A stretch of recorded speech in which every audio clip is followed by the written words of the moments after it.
The last video talked about investing in stocks and owning something before someone wants it and to be able to sell it at a higher price than you bought it. But the problems that you face with that strategy is that you have to buy when things are falling. So there's an old saying, don't try to catch a falling knife because it's going to hurt your hand. You have to wait till it hits the ground and then pick it up, and then you own it, and then you're ready to turn around and give it back to somebody or sell it or use it. So catching a falling knife when the stock's falling rapidly, you need to stay away from it. And just because it hit the ground doesn't mean it's going to stay flat. Sometimes they bounce around. So you have to watch that. So be careful about trying to buy things that people don't want. So there's another strategy. This strategy would be look at what's going up in an orderly fashion, not just skyrocketing up, but going up in an orderly fashion.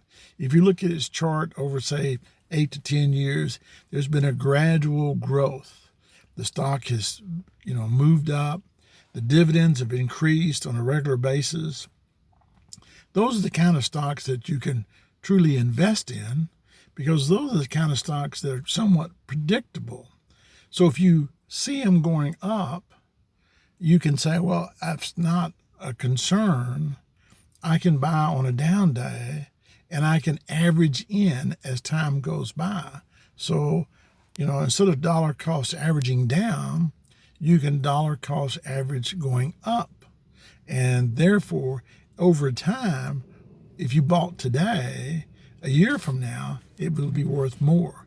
So that's not a bad strategy either because you're not catching a falling knife. You're not risking that you're catching a falling knife. You're getting on a wagon that's moving.